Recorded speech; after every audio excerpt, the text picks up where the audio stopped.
yo recordé el pastor Bautista y un día que iba por la calle 19, entré al templo Bautista que usted dirige, y desde ese instante entré y encontré allí a alguien que me habló de Jesucristo, y desde ese momento empecé a caminar con algunos altos y bajos, pero empecé a tomar la vida desde otro ángulo.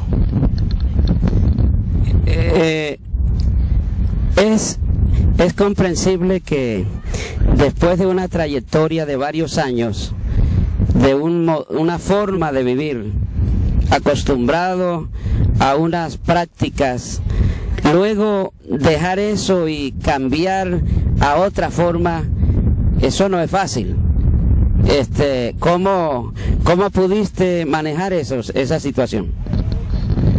Bueno, ya entra ahí el Señor a hacer un trabajo maravilloso, y realmente en el momento en que recibo a Cristo, tengo la experiencia del Espíritu Santo, el cual es el que me ayuda a salir adelante, porque en nuestras propias fuerzas realmente nadie puede hacerlo. Aún dentro del proceso en que el Espíritu de Dios está haciendo ese trabajo de santificación, experimentamos altos y bajos. Hay una lucha entre la carne y el Espíritu de Dios, el cual nos está formando. ¿Qué papel cumplió la iglesia y las personas de la iglesia en ese proceso? La iglesia es fundamental en la vida de toda persona. En la Biblia encontramos eso, es la encargada de la reconciliación del mundo con Dios. Y obviamente hay allí personas que han tenido la experiencia de estar muy cerca a Dios y tienen toda la autoridad para hablarnos de Él. El caso particular, yo recuerdo que llegué a la iglesia con 2 escoltas y armado todavía, pero allí encontré a alguien que me impresionó la autoridad que tenía la persona con la cual empecé a conversar. Llegué a la iglesia, entré y encontré a una señora y me dijo, siéntate, y empezó a predicar el evangelio. Y bueno, ahí empezó todo, el romance entre Cristo y yo.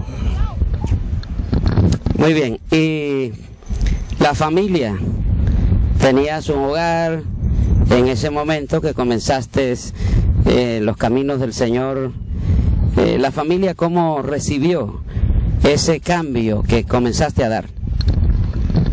Cuando llego a Cristo no fue fácil la cosa, estaba confundido también, yo personalmente confundido, no sabía qué hacer.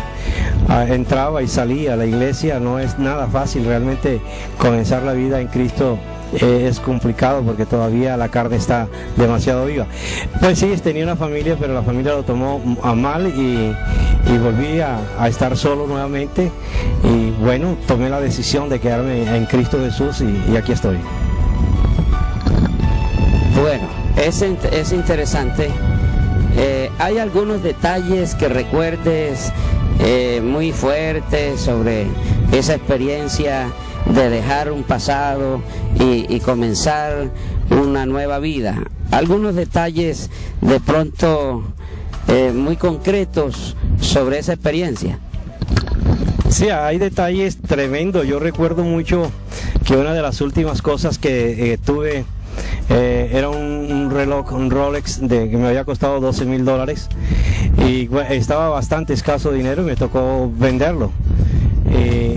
Lo vendí, y ese día dije, no me vuelvo a colocar un reloj, sino que sea marca Rolex. Hasta que vuelva a tener un Rolex me lo coloco. Empecé a caminar en la iglesia y el Señor empezó a promoverme, y estuve enseñando en la escuela dominical mi crecimiento en Cristo, y allí teníamos un discípulo, el hermano Esteves, y después de una clase yo le pregunté la hora y este varón me contestó, ¿usted no tiene reloj? Le digo, no, yo solo lo que necesito es que me den la hora. Y al final me dijo, ve hermano, yo tengo un reloj que me costó $3,000. le regalo ese reloj. Entonces yo me sentí confrontado con esa situación. Había prometido que nunca iba a usar un reloj que no fuera Rolex, y me coloqué ese reloj y el hermano me advirtió: no lo mande a arreglar si se le daña, porque es un reloj que no tiene arreglo, es un reloj de solo 3,000 pesos, desechable. Es decir que cuando usabas cosas de marca, ahora te tocó usar un reloj desechable de 3,000 pesos. Bueno, y eso en tu vida interior, en tu corazón, en la parte emocional, en la parte intelectual, ¿cómo te afectó todo eso? ¿Cómo produjo? Sí, creo que la palabra es correcta. ¿Cómo te afectó todo eso? Pasar por esa situación no es nada fácil, sobre todo que el resto de amigos que quedó en el mundo empezó a prosperar y mucho, y yo empecé a ir hacia arriba en cuanto a mi relación con Cristo, pero hacia abajo en cuanto a la purificación del dinero que había obtenido. Era bien difícil, bien complicado. Yo me había acostumbrado a dar y nunca recibir. Fue un paso muy complicado. Cuando alguien me ofrecía algo, yo me sentía bastante humillado por esta situación. Pero son cosas que se van superando y son cosas que son necesarias. Dios mismo nos humilla para luego exaltarnos. Muy bien.